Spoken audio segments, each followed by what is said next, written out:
qui es Elohim. El Shaddai, c'est toi. Shama, c'est toi. Nous t'invitons, Seigneur, à venir glorifier ton Seigneur au travers de ta parole. Car ta parole déclare qu'au commencement était la parole. La parole est avec Dieu. La parole est Dieu lui-même. Cet après-midi, nous voulons te recevoir, Seigneur. Nous sommes venus dans ta présence. Et ta tête est vide. Seigneur, nous voulons retourner avec nos assiettes bien remplies du repas. Nous te bénissons parce que tu es Dieu. Et nous invitons la présence de son Excellence, le Saint-Esprit, à venir prendre place au milieu de nous, à éloigner de nous tout esprit contraire de ton esprit. Seigneur, de te glorifier au milieu de nous parce que tu es Dieu. Et que cette parole tombe sur une bonne terre. Et que nous sachions la mettre en pratique. C'est pourquoi nous te bénissons. Demandons grâce. Au nom de ton Fils Jésus-Christ, nous avons ainsi prié et nous disons gloire et louange à toi, Seigneur Jésus. Gloire à toi. Je vous salue au nom de Jésus. Et prenez place, s'il vous plaît. Soyez bénis. Bien-aimés, normalement, ce n'est pas moi qui devrais apporter la parole. Il y a une servante de Dieu qui nous vient de loin qui devrait apporter la parole, mais jusque-là, elle ne vient pas. Et puis, j'ai essayé d'appeler, le téléphone sonne, personne ne prend. Nous, on ne va pas rester là jusqu'à demain matin. Donc, on va écouter la parole que Dieu m'a donnée. Donc, on va l'écouter. Amen. Amen. Notre thème de cet après-midi, c'est Jésus est capable d'apaiser la tempête qui s'élève dans ma vie. Amen. Alléluia. Amen. Jésus est capable d'apaiser la tempête qui s'élève dans ma vie. Amen. Bien-aimé, cet après-midi, je voudrais dire à tout un chacun de nous que Jésus n'est pas une histoire passée. Et des choses qui se sont passées, et des histoires, et tout. Jésus est réel. Amen. Il est vivant. Amen. Et il agit encore. Amen. Cet après-midi, je voudrais signifier à tout un chacun de nous que Jésus agit encore et il est capable de faire beaucoup de choses dans notre vie. C'est pourquoi nous allons lire la parole de Dieu dans le livre de Marc. Marc au chapitre 4. Le verset 35 à 41.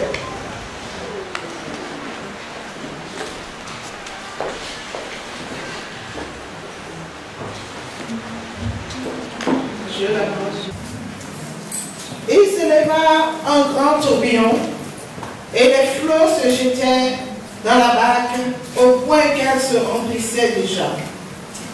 Et lui, il dormait à la poupe sur le coussin.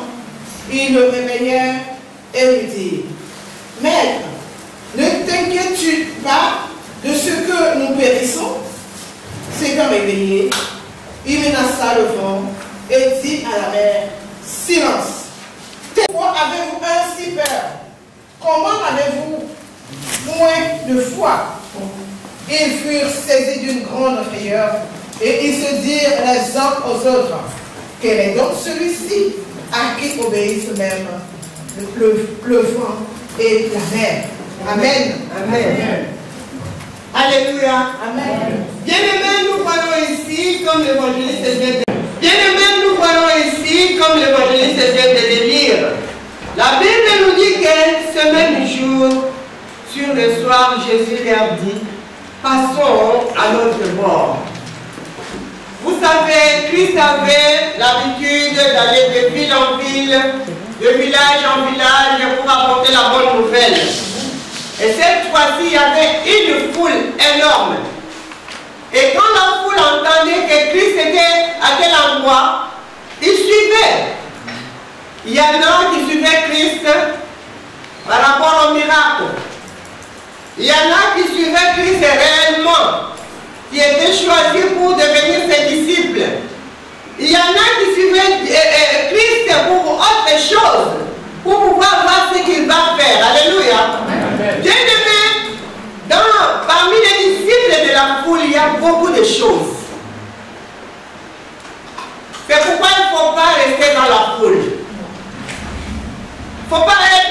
disciple de la foule. Parce que dans la foule, il y a beaucoup de distractions.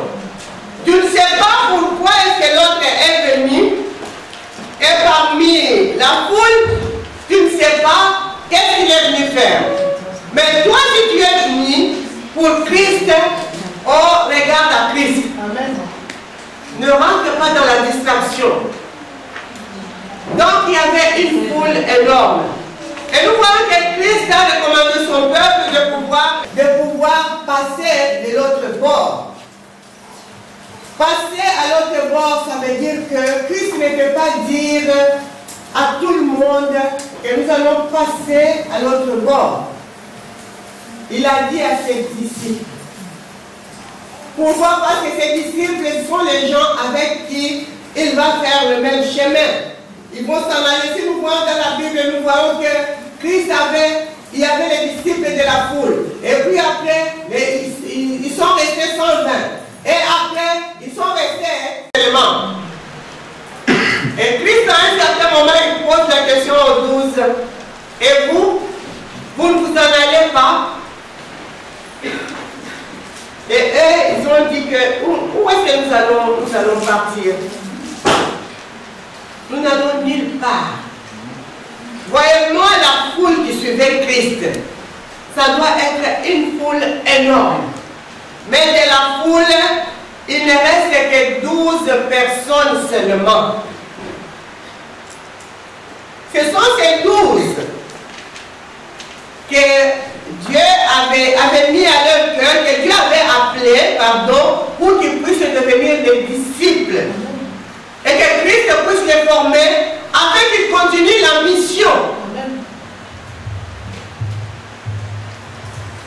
Donc nous voyons ici que Christ est en train de dire aux disciples que passons à l'autre bord. Il pouvait dire à toute la foule, passons à l'autre bord. Mais on nous dit que quand il a dit à ses disciples que passons à l'autre bord, il a renvoyé la foule. La question que nous devons nous poser cet après-midi, est-ce que nous sommes disciples de Christ ou bien nous sommes les disciples de la foule qui sommes venus dans la présence du Seigneur pour un miracle, qui sommes venus dans la présence du Seigneur pour que le Seigneur puisse nous bénir d'une manière ou d'une autre, et après notre bénédiction, nous allons rester un peu. Et après, quand on aura besoin, nous allons revenir. Et la question qui se pose cet après-midi, est-ce que nous sommes dans la présence du Seigneur parce que nous sommes réellement disciples du Seigneur? Et que le Seigneur nous a formés selon sa discipline à lui. Et que nous voulons y rester. Malgré la tempête, malgré la pluie, moi je resterai en Christ. Amen. C'est une question que nous devons nous poser.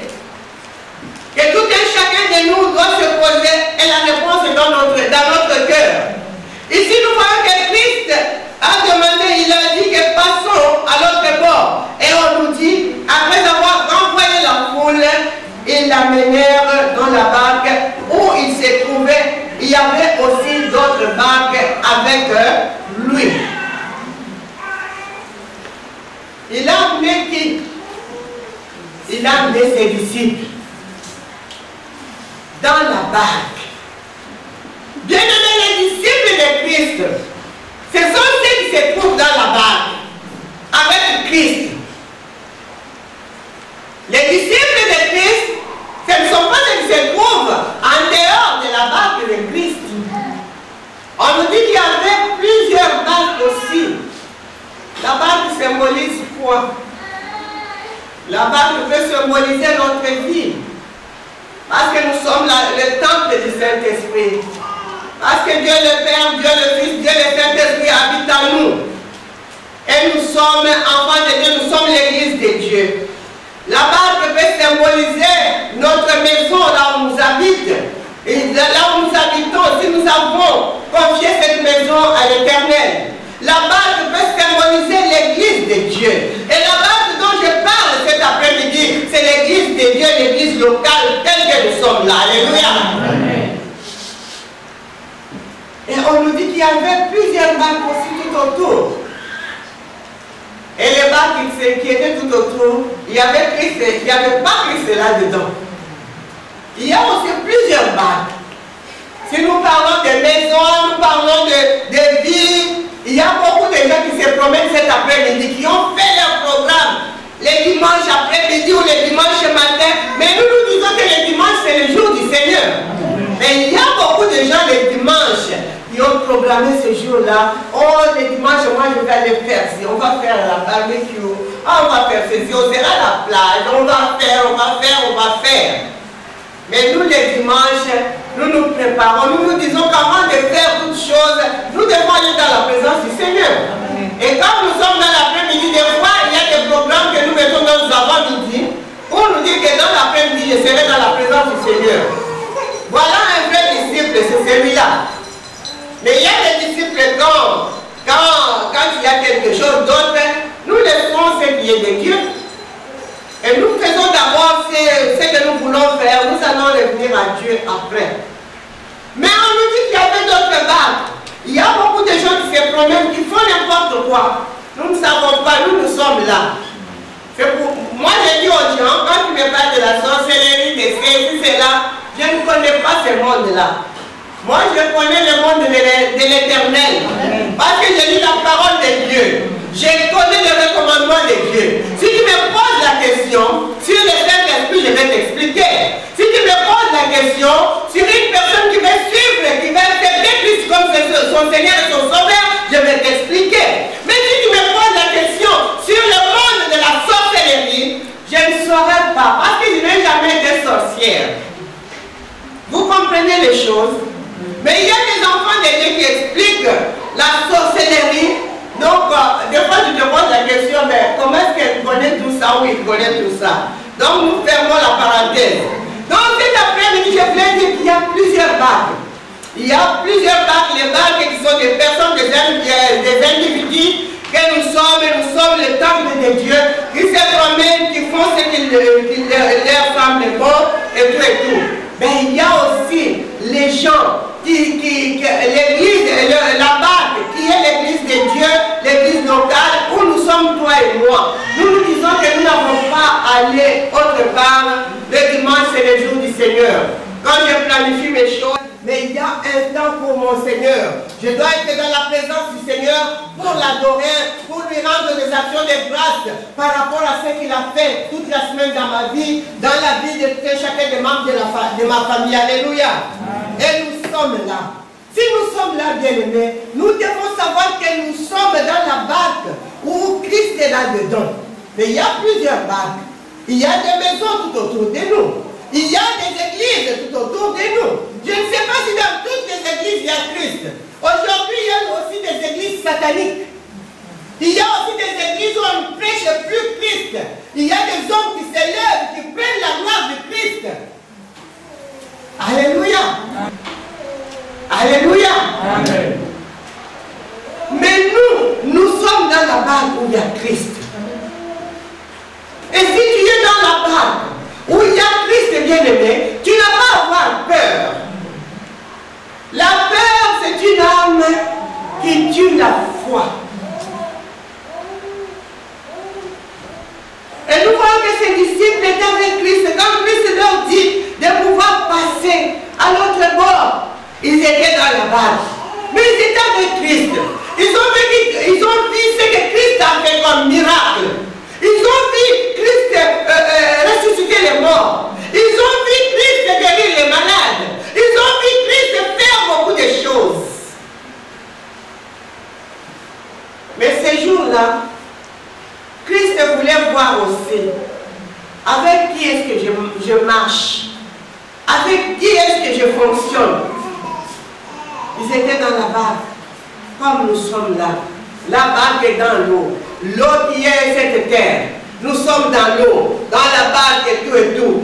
Bien aimé, et on nous dit que, au verset 37, il s'éleva un grand tourbillon et les flots se jetaient dans la barque au point qu'elle se remplissait déjà. Alléluia. On nous dit qu'il y a une tempête, un tourbillon, pardon. Ce n'est pas une tempête. C'est un tourbillon. Un tourbillon qui s'élevait. Quand ils étaient dans la barque, les eaux sont rentrées, à tel point qu'ils allaient faire quoi? Ils allaient couler, merci. Ils allaient couler. Ils ont eu peur. Bien-aimé, ça veut dire quoi? Ça veut dire que nous sommes réellement disciples de Christ. Nous sommes réellement enfants de Dieu. Dieu a déjà fait des miracles dans nos vies. Souvent, je pose la question, tout un chacun de nous, qui est celui-là ou celle-là qui n'a jamais vu la main de l'Éternel dans sa vie? Il n'y a personne. Et je dis que si tu n'as jamais vu la main de l'Éternel dans ta vie, approche-toi, on va prier pour toi. Ou bien tu as besoin de la délivrance. Que le Seigneur puisse te délivrer. Mais il n'y a personne. Tout le monde a déjà vu la main de l'Éternel dans sa vie. Mais il y a des moments où il y a des situations qui se présentent dans notre vie, des situations très très difficiles. La situation peut se présenter. Le problème peut arriver dans notre vie. Les difficultés peuvent se présenter. Bien aimé, le problème, ce n'est pas la situation, les difficultés, les épreuves ou quoi que ce soit. Non. Le problème, c'est nous-mêmes maintenant. Quelle sera notre attitude devant cette situation, devant ce problème, devant cette épreuve? C'est là où le Seigneur est en train de nous voir, de nous regarder. Mais des fois, quand tu as une situation, tu vas voir une sœur, un frère, zélé dans le Seigneur, qui prie bien, qui fait les choses de Dieu. Il suffit qu'il y ait une situation difficile qui se présente devant la personne. La personne oublie le Seigneur. Oui, le Seigneur m'a abandonné. Oui, le Seigneur. Bien-aimés, nous avons vu, si c'était le vendredi, et nous avons vu que celui qui est dans la souffrance fait quoi? Dans le livre de Jacques 15 et Jacques 5, 13. Celui qui est dans la souffrance prie. Bien-aimé, quand la souffrance se présente dans notre vie et qu'il y a une situation difficile, ce que nous devons faire, c'est de prier. La prière veut dire que nous devons adresser nos paroles vers le Seigneur, lui dire ce qu'il y a dans notre vie, lui demander qu'il puisse se manifester dans notre vie. Alléluia. Amen. Des fois, nous n'arrivons pas à faire cela. On nous a dit que celui qui est dans la joie, quand nous sommes dans la joie, nous pouvons chanter. Nous pouvons chanter des cantiques pour louer ce Dieu-là. Parce que la joie... J'ai vu tout à l'heure, on était en train de chanter, tout le monde était dans la joie de louer le Seigneur. Ça veut dire que nous avons élevé l'esprit à partir de chez nous. Il y en a qui ont des problèmes, peut-être. Il y en a ceux qui ont des situations difficiles. Mais dès que nous sommes dans la présence du Seigneur, l'équipe de louange nous a communiqué la joie. Oh, les mamans nous ont communiqué la joie. Les chérubins même n'en parlons pas. Nous avons loué le Seigneur avec joie. C'est ce que la parole de Dieu nous demande. Si nous sommes dans la joie, nous devons le louer, nous devons le lever, nous devons le glorifier. Parce que c'est Dieu qui a mis cette joie-là en nous. Et ici, on nous dit qu'il y a un tourbillon qui s'est levé. Un tourbillon, ça symbolise les problèmes qui s'élèvent dans nos vies. Il y a des problèmes que nous pouvons nous dire qu'à ça, là, moi-même, je vais m'arranger. Quand je vais me lever, ça va se faire. Un problème qui demande de gêner, de prier, de rentrer dans la prière, de faire une prière fervente. Et ce n'est pas la prière, quand on fait une prière fervente, ce n'est pas la prière de 2 minutes, on fait avec tout son cœur, mais on persévère. Même quand on n'a pas encore vu la situation changer, vainqueur se lèvera le dernier. Et nous voyons ainsi que les disciples étaient là. Ils étaient avec Christ dans la barque. Quand le tourbillon s'est levé, les tourbillons s'est levé, tellement qu'ils voyaient que le flot entrait dans la barque et se sont dit on va couler maintenant. Et le problème, ce n'est pas de réveiller Christ. On peut réveiller Christ. Quand on prie, ça veut dire qu'on réveille Christ par rapport à notre problème. Seigneur, est-ce que tu m'as oublié? Voici mon problème. Je voudrais que tu fasses telle ou telle chose dans ma vie. Seigneur, est-ce que tu m'as oublié? Voilà. Mais maintenant, c'est quelle attitude que tu as? Les disciples avaient peur. C'est ça qui fait mal à notre Seigneur. Je dis que s'il y a quelqu'un, un petit enfant qui a son papa peut-être, son papa qui est karatéka, ceinture noire, et cet enfant-là est en train de partir avec son papa, et il voit un autre enfant qui lui crée des problèmes à l'école peut-être, ou bien dans le quartier. Est-ce que cet enfant qui a son papa qui est karatéka, vous croyez qu'il va avoir, d'autant plus qu'il a son papa de côté, il va avoir peur de celui-là? Mais non, il va se dire que j'ai mon papa qui est à côté de moi. Mais aujourd'hui, cet enfant-là qui me fait ceci, c'est là, je n'aurai pas peur de lui, parce que mon papa est là. Et je connais la capacité de mon papa. Je sais ce qu'il peut faire. Alléluia. Amen. Des fois, nous les enfants de Dieu, nous ignorons ce que notre papa peut faire. Nous nous mettons dans la position de faiblesse. Pour nous dire que, est-ce que dans cette situation, est-ce que Dieu peut faire encore quelque chose? Nous commençons à avoir peur. Et le diable peut en profiter pour nous impliquer de pensées, en profiter pour pouvoir rentrer dans notre vie, faire des choses qui ne vont pas, que nous allons regretter par après. C'est parce que nous avons ouvert une porte. Mais cet après-midi, je voudrais rassurer à une personne, je voudrais dire à une personne que Jésus est capable.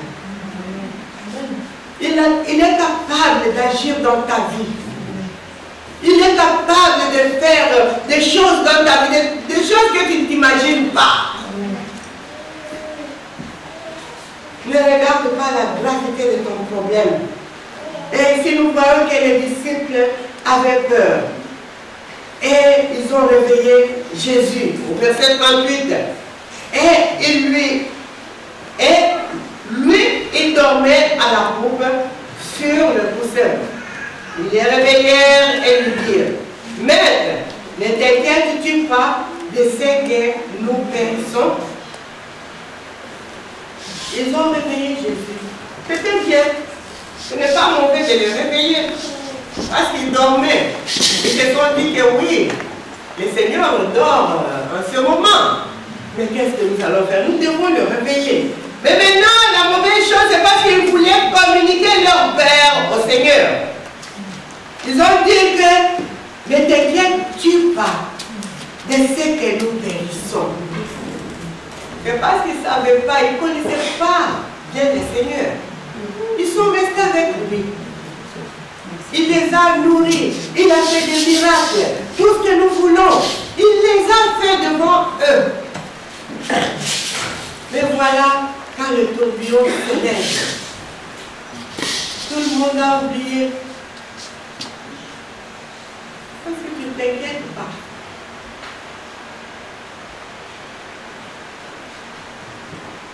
Quand nous allons vers le Seigneur, n'allons pas vers le Seigneur pour lui dire, mais Seigneur, tu ne t'inquiètes pas de ce que le diable est en train de faire dans ma vie. On ne te fait pas du mal, Seigneur. La Bible déclare que le Seigneur nous a donné le pouvoir et l'autorité de marcher sur les serpents, le scorpion et la spique, ainsi que sur toute puissance puissance de l'ennemi. Au nom de Jésus, tu n'as pas pouvoir dans ma vie. Je te déloge. Ce n'est même pas à mon nom. C'est au nom de Jésus. Parce que le pouvoir et l'autorité est en nous. Christ lui-même est en nous. Si réellement il est en nous, si réellement nous sommes ses disciples, ça veut dire qu'il est en nous. C'est pourquoi nous disons que ce n'est plus moi qui vis, c'est Christ qui vit en moi. Si Christ vit en moi réellement, est-ce que je vais avoir peur d'un fourmi? Est-ce que je vais avoir peur d'une mouche? Est-ce que je vais avoir peur quand j'entends seulement un vent qui fait des hommes comme ça? Oui, ce sont les démons. Bien-aimé, si réellement Christ vit en nous, bien-aimé, Christ est en nous. Il est avec nous. Il nous a donné le pouvoir et l'autorité. Moi, je dis que si réellement Christ est en moi, je ne vois pas quel démon qui va s'approcher de moi. Parce que le démon qui va s'approcher trouve déjà qu'il y a le feu. Il ne va pas s'approcher pour toucher au feu. Il va s'éloigner de lui-même. Il va rôder un peu loin. Un peu loin pour voir si ce feu-là va s'éteindre, comme ça il pourra s'approcher. Et voilà l'autorité que Christ nous a donnée. Mais ce qui a fait mal, parce que les disciples ont commencé à le réveiller. Réveiller Christ, ce n'est pas mauvais. Réveiller, c'est bien. Mais maintenant, ils voulaient que Christ puisse s'inquiéter parce qu'ils vont périr. Et ils ne savaient pas que lui-même, il était la vie. Ce n'est pas que celui qui apporte la vie. Il était la vie. Il est la vie jusqu'à présent. Amen. Si Christ est en toi, tu as la vie. Amen.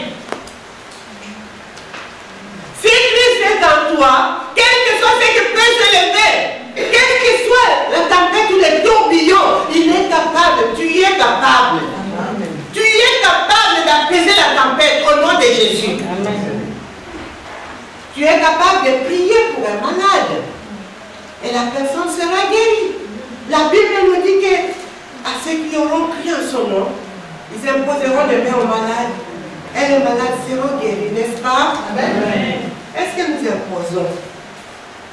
Des fois, nous n'imposons pas. C'est vrai, nous avons raison. Parce qu'on nous dit que nous n'avons pas à nous précipiter aussi. Avant d'imposer, tu dois savoir, tu dois rentrer en toi-même. Pour savoir qui tu es.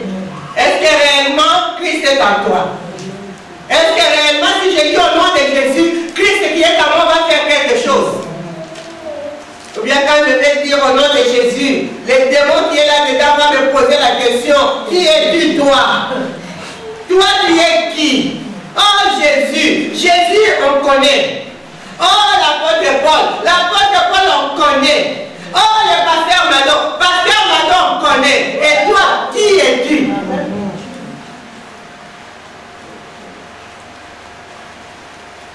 Pourquoi? Parce que tu as une semence diabolique en toi. Une semence que tu ne veux pas abandonner. Tu as laissé toute la place à cette semence. Et c'est à ce moment-là que le diable va te taper bien. Ces démons vont te taper bien. Tu as raison. Mais le problème est de laisser toute la place à Christ.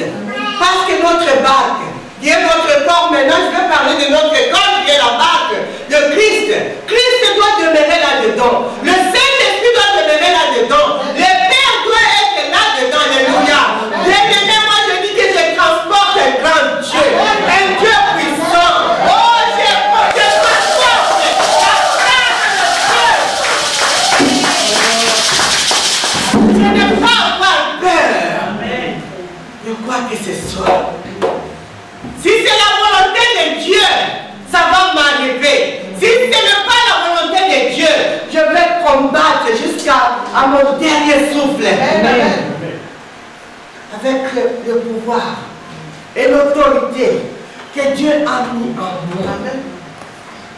Bien-aimé, cet après-midi, je voudrais dire à tout un chacun de nous que le pouvoir et l'autorité que nous avons, les dons que nous avons, ce sont les choses que Dieu a déjà mis en nous.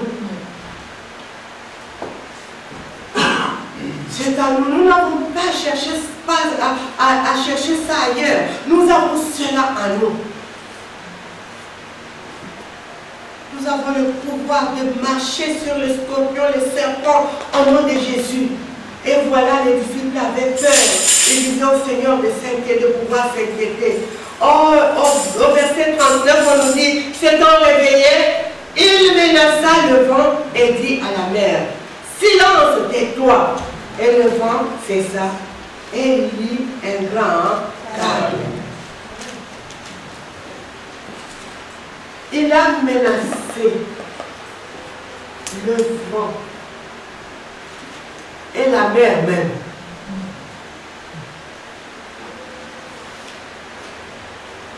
Il a dit au vent, tais-toi. Bien aimé, personne d'autre ne peut dire à la mer, au vent, tais-toi. Il n'y a que celui qui est assis sur son trône. C'est lui qui dit un mot et la chose.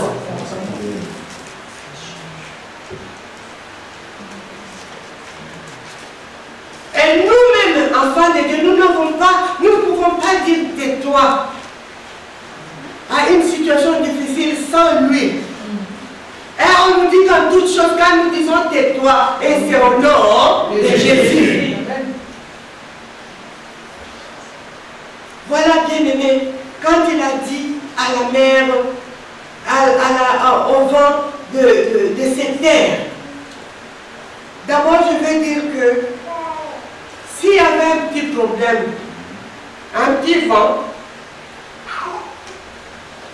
on allait dire, ben, il a dit et ça s'est calmé, et il y a un petit calme, c'est installé.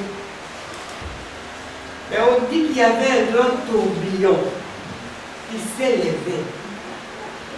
J'aimerais te fortifier cet après-midi. Je ne sais pas le tourbillon qui s'est levé dans ta vie. Le tourbillon s'est levé en quoi? Moi, je ne sais pas.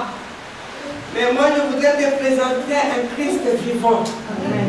Un Christ qui est avec nous dans ce bac, qui est Bethesda cet après-midi. Il est au milieu de nous. Donc, il est capable de dire à ta situation, calme-toi. Et la situation qui s'élève dans ta vie va se calmer. Le problème est que toi-même, est-ce que tu crois que Christ peut faire quelque chose? Amen. Si tu le crois réellement, il peut le faire. Je ne te raconte pas des histoires. Moi, j'ai déjà vécu des choses avec ce Dieu-là, avec ce Christ-là.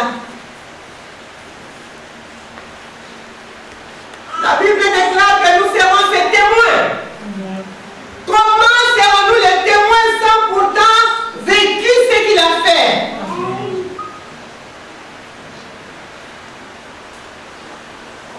Nous serons ses témoins s'il fait quelque chose dans notre vie. Moi, je dis que le premier miracle dans la vie d'un enfant de Dieu, c'est quand tu quittes le monde pour venir au Seigneur. C'est le premier miracle. Amen. Ce miracle-là, les gens l'oublient beaucoup. Les minimisent. C'est bien, ben oui, ben moi si je viens au Seigneur, c'est parce que le Seigneur m'a connu dès le ventre de ma maman. Oui, il t'a connu. Comme il a connu tout le monde. Le Seigneur connaît tout le monde. Parce qu'il est le créateur du ciel et de la terre. Il est celui qui a dit créons l'homme à notre image et à notre ressemblance. S'il a dit cela, toi tu penses que ceux qui sont dans le monde de Dieu ne les connaissent pas? Il les connaît.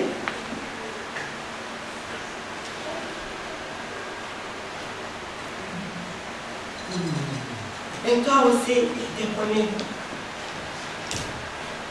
Donc, ce que je voulais dire cet après-midi, que Christ est réel, il est vivant. Donc, quand il s'est tenu debout, il a apaisé la tempête, il a apaisé le vent. On dit qu'il y a eu un grand calme qui s'est installé. Donc le calme que Christ va venir dans ta vie, ça veut dire que ça dépend de la grandeur de ton problème aussi. S'il y a un grand problème, un gros problème qui s'élève dans notre vie, quand Christ va se lever, il va apporter un grand calme. S'il y a un petit problème, il va apporter aussi un petit calme. Alléluia. Amen. Le problème est que je voudrais dire à chacun de nous que n'ayons pas peur. N'ayons pas peur des démons, n'ayons pas peur des situations difficiles, n'ayons pas peur de telle ou telle chose. En toute chose, nous devons faire connaître nos besoins à notre Seigneur. Il est là, il connaît. Et tu en as besoin. Mais il veut que tu puisses ouvrir ta bouche pour lui dire, Seigneur, voici ma situation. Seigneur, je sais que sans toi, je ne peux rien. Je veux que tu puisses intervenir dans ma vie. Et je serai guéri ou sauvé ou quoi que ce soit. Amen. Et au verset 40, on nous dit, puis il leur dit, pourquoi avez-vous ainsi peur? Comment n'avez-vous point de foi? Les gens qui ont été avec Christ à tout moment. Dieu ne met pas nous parlons de la foi. Ayons foi réellement. Ayons foi en Christ et nous allons manifester les merveilles de Christ avec lui, dans la foi. Si nous n'avons pas la foi, nous n'allons rien faire. Christ a trouvé que les disciples n'avaient plus la foi. La peur a pris la place. Quand la peur prend place en nous, nous n'aurons pas la vie de prière. Quand la peur prend place en nous, notre foi, nous n'avons plus la foi. Notre foi diminue. Quand la peur prend place en nous, bien-aimés, nous avons à nous inquiéter de n'importe quoi, nous nous inquiétons. Quand la peur est en nous, nous ne savons pas dans quelle position nous sommes. Mais si nous avons foi en Christ, nous n'allons même pas bouger. Nous allons rester dans notre position. Parce que nous avons foi en lui. Et nous croyons que lui va faire quelque chose. Amen. Lui va agir. Alléluia. Amen. Quelles que soient les années, quelles que soient les semaines, quels que soient les mois, lui quand il s'élève et quand le problème est fini, tu vas oublier les temps que tu as passés dans des problèmes ou dans des difficultés. Parce que lui, il va mettre la fin une seule fois. Amen. Il va dire à ton problème, calme. Et le problème va se calmer. Mais le problème, c'est de pouvoir stimuler notre foi. Parce qu'on nous dit que si notre foi est petite comme un grain de sénévé, nous pouvons transporter les montagnes. Et les montagnes que nous allons transporter, ce n'est pas de nous-mêmes. Nous allons les transporter avec lui. Lui qui est dans notre barque cet après-midi. Je voudrais fortifier ta foi. Parce que la foi de beaucoup a baissé. Je veux que tu sois fort et forte dans la foi. Le Seigneur va se glorifier. Alléluia. Amen. Au verset 41, il dit, ils firent saisir d'une grande frayeur et ils se dirent les uns aux autres, quel est donc celui-ci à qui obéissent même le vent et la mer? Bien-aimés, nous voyons ici que les disciples ne connaissaient même pas le Seigneur. Alors que le Seigneur est resté avec eux, de la façon dont il parlait à la foule, ce n'est pas de la même façon qu'il parlait aux disciples. Quand il parlait aux disciples, il rentrait en profondeur. Le Seigneur mangeait avec les disciples. Il parlait. Les disciples avaient le temps de pouvoir pouvoir poser des questions au Seigneur. Seigneur, qu'est-ce que ça veut dire? Ceci, c'est là. Quand tu nous parles comme ça veut dire quoi? Et ils étaient bien éclairés que les disciples de la foule. Mais vraiment, quand le problème, la situation devient difficile, ils commencent à s'étonner. Quand le Seigneur a abaissé la tempête, et ils commencent à s'étonner. Il a prié encore la prière, et une grande prière dans leur vie. Ils se disent, c'est qui ça? Cet homme-là, il y a la mer, il y a le vent qui l'obéit, c'est qui ça? Mais c'est celui avec qui vous êtes tous les jours. Mais vous ne le connaissez pas. Il a fait des miracles, il a nourri 5000 personnes, il a guéri les malades, il a ressuscité les morts. C'est celui-là, il n'a pas changé. Et cet après-midi, je vais te dire qu'il est le même. Il n'a pas changé. Il est le même hier, aujourd'hui, éternellement. Ce qu'il a fait dans le temps ancien, il est capable de le faire aujourd'hui. Oh, maintenant, ça dépend de toi, mon frère, ma soeur. Ça dépend de ta foi. Cet après-midi, le Seigneur veut que tu puisses stimuler ta foi. Stimule ta foi. Mets ta foi en position. Parce qu'il est capable de faire quelque chose. Si toi tu ne lui donnes pas l'occasion de pouvoir faire quelque chose, il ne va pas le faire. Mais si toi tu lui donnes l'occasion, il pourra le faire. Alléluia. Donc ils se sont étonnés. Des fois nous sommes parmi les enfants de Dieu et que nous disons que nous sommes les disciples. Et que nous disons que nous sommes les disciples, mais la tempête arrive et une situation difficile dans la vie de quelqu'un, nous voyons comment est-ce que le Seigneur est en train de faire. Il fait ceci, il délivre. Et des fois nous disons, est-ce que ce n'est que le Seigneur? Aujourd'hui, les chrétiens d'aujourd'hui, le Seigneur ne fait plus. C'est qui a fait? Il a touché. Il a touché à toi. Et c'est quel Dieu? Aujourd'hui, tu peux voir ta soeur, ton frère, qui était par terre, qui était dans une pauvreté, je ne sais pas. Quand tu la vois, c'est oh ma soeur, je sais que le Seigneur va agir. Oh mon frère, je sais que le Seigneur est bon, il est fidèle. Il va agir. Il va agir. Les jours où tu vas voir ton frère, il jette un bon chemise, un pantalon, des souliers, et il vient là. Mon frère, aujourd'hui tu es pauvre. Je vois que le Seigneur commence à faire.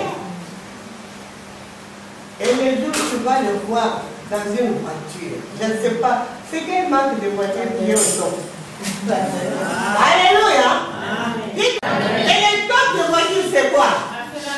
La Ferrari. Bien aimé. Un frère qui était il commence à venir avec la Ferrari. Est-ce que tout ça, ce n'est que Dieu qui peut faire ça? Ben oui, ce n'est que Dieu. Quand j'entends des enfants de Dieu, quand notre souffle c'est bien, ma soeur, Dieu va agir, Dieu va faire. N'en fais pas. Aujourd'hui, l'évangéliste Monica trouvait un bon mari et un Ferrari. Vous pensez que ce n'est que Dieu? Oh, laissez tomber. Elle a touché. Elle a touché à quoi? Jésus.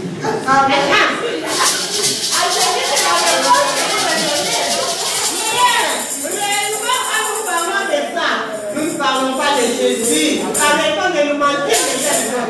N'est-ce pas?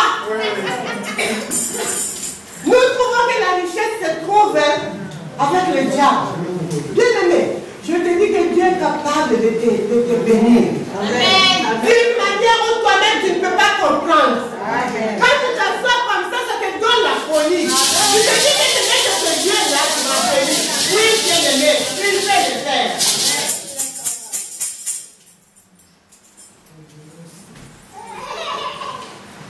Et tout dépend de nous. Tout dépend de la place dont nous donnons à ces dieux-là. Tout dépend de la confiance que nous faisons flot.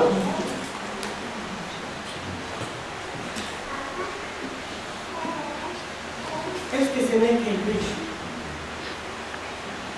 Est-ce que ce n'est que lui qui peut apaiser la tempête? Oui, je te dis cet après-midi qu'il est capable d'apaiser la tempête qui est dans ta vie, que je ne connais pas. Mais lui, il connaît. Il connaît tout un chacun de nous dans la barque, là où nous sommes là cet après-midi. Il connaît ta situation, il connaît ton problème. Mais cet après-midi, il veut te dire qu'il est capable d'agir. Et ça dépend de toi. Au moment où nous sommes en train de parler, tu dois stimuler ta foi.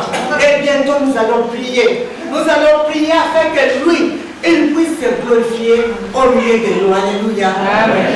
Parce qu'il veut faire des choses. Il veut faire des choses au milieu de nous. Il veut se glorifier.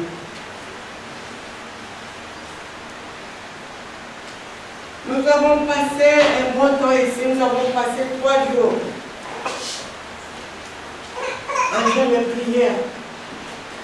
Je vous ai dit que le Seigneur m'a parlé. Le premier jour, le Seigneur m'a parlé que nous les mélangeons avec autre chose. Ça veut dire que nous avons nos habitudes anciennes, que nous n'avons pas laissées. Nous venons dans la présence du Seigneur sur tous les mensonges. Et la Bible nous dit que le père de mensonges, c'est qui? C'est le diable. Nous ne pouvons pas mélanger notre Dieu. La Bible nous dit qu'il est la vérité, il est le chemin, la vérité et la vie. Si nous vivons dans le mensonge et que nous disons que nous sommes enfants de Dieu, nous nous mentons d'abord nous-mêmes. Et nous voulons mentir aux autres, et nous mentons même au Seigneur. Cet après-midi, ce que nous allons faire, nous allons renoncer à beaucoup de choses.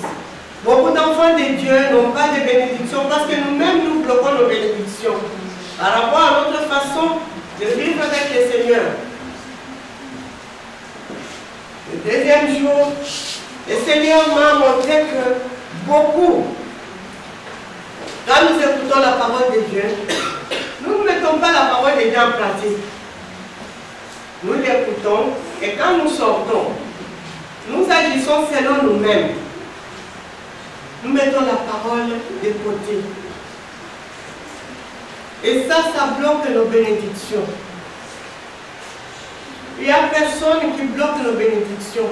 C'est nous-mêmes par rapport à notre comportement vis-à-vis du Seigneur. Voilà ce que le Seigneur m'a révélé. Et cet après-midi, comme je te présente ce Dieu-là, il est capable d'agir. Quand tu vas renoncer, prépare-toi quand nous parlons là. Maintenant, prends ton problème. Le gros des problèmes, les grands tourbillons qui s'est levé dans ta vie, mets ça devant toi. Parce que quand tu vas commencer, tu vas finir de te repentir. Tu vas maintenant lui présenter le gros problème que tu as. Et quand tu lui présentes le gros problème, dis-toi que ce que tu as demandé, tu t'es repenti réellement, tu ne vas pas retomber là-dedans. Et quand nous faisons à notre Dieu comme un petit enfant, nous lui disons que Seigneur, je vais faire ceci, et dans notre Dieu, nous disons ici, je demande comme ça, quand je vais sortir, je vais retourner.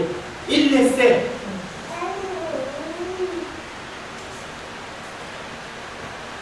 Il est temps de vivre une église glorieuse. Il est temps de vivre la puissance de Dieu dans l'église de Dieu. Il est temps de vivre de grandes choses, des miracles de Dieu. Fini la distraction. Les disciples avaient peur. Mais il s'est étonné. Il a dit qu'il s'est étonné de ce qu'il était dans la barque. Et qu'eux, ils avaient peur. Nous sommes dans la barque avec lui cet après-midi. Je te dis qu'il est là. Amen. Et j'aimerais que nous puissions tenir debout. Tous ensemble, tiens-toi debout. Nous nous tenons debout dans la présence du Seigneur avec foi. D'abord, nous allons, les chants vont nous entonner un cantique qui va nous amener dans la repentance. Moi, je ne peux pas juger quelqu'un. Moi j'ai ma vie, toi tu as ta vie, une autre personne a sa vie. Ce que nous allons faire, c'est de nous repentir devant le Seigneur. La repentance, ça veut dire que tu dis au Seigneur que Seigneur, je demande pardon. Je sais que je suis menteuse, pardon. Je me réponds de tous mes mensonges. Je ne veux plus y retourner. À partir d'aujourd'hui, je prends la décision d'abandonner les mensonges, d'abandonner l'hypocrisie, d'abandonner au nom de Jésus. Et quand tu finis, tu dis au nom de Jésus. Et après, nous allons prier pour les situations, pour les tourbillons qui se sont levés dans nos vies, pour les situations difficiles qui sont dans nos vies. Et le Seigneur va agir. Nous allons vivre les miracles. Moi, je t'assure. Si tu ne vis pas ces miracles, là, le problème, c'est toi. Allons-y, bien-aimés, nous allons chanter un cantique qui va nous amener à la repentance. Je veux m'enraciner en toi, Jésus.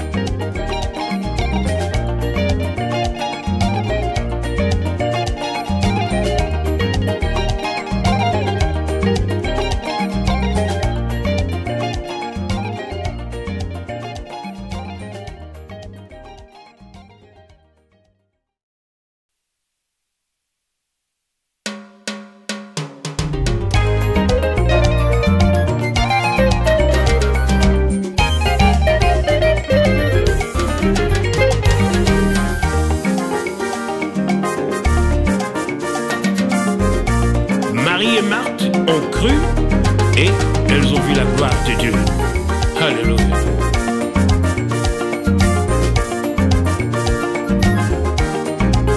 En vérité, je vous le dis, celui qui aime sa vie la perdra.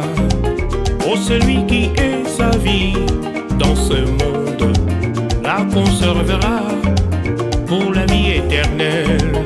En vérité, je vous le dis, celui qui aime sa vie la perdra.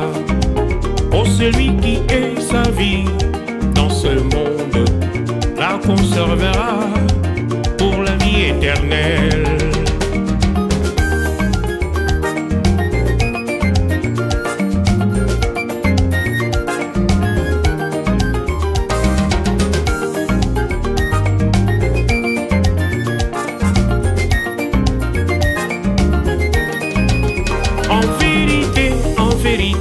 Je vous le dis, celui qui aime sa vie la perdra.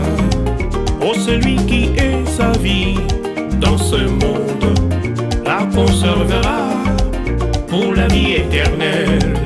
En vérité, je vous le dis, celui qui aime sa vie la perdra.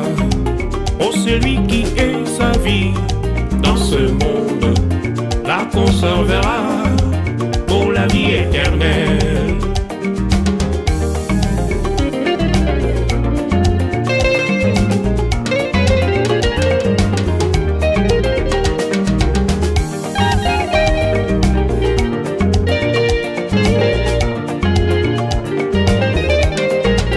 Jésus le chemin, la vérité et la vie.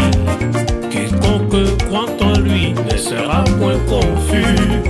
Il est le chemin, la vérité et la vie. Quiconque invoquera son nom sera sauvé. Jésus le chemin, la vérité et la vie. Quiconque croit en lui ne sera point confus. Il est le chemin, la vérité et la vie. Quiconque invoquera son nom sera sauvé.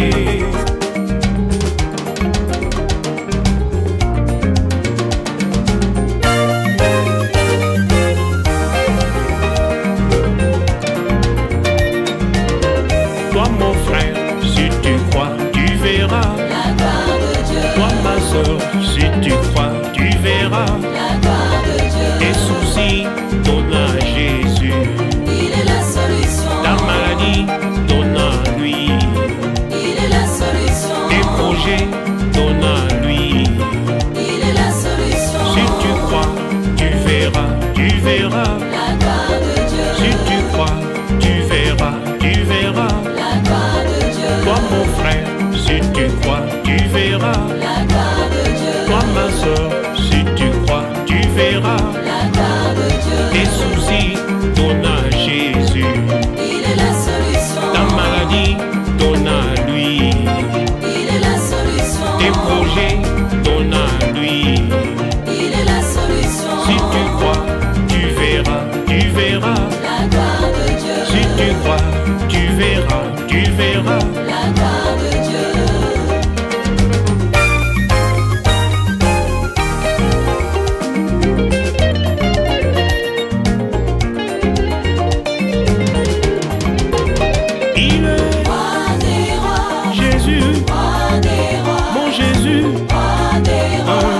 Jésus. Roi des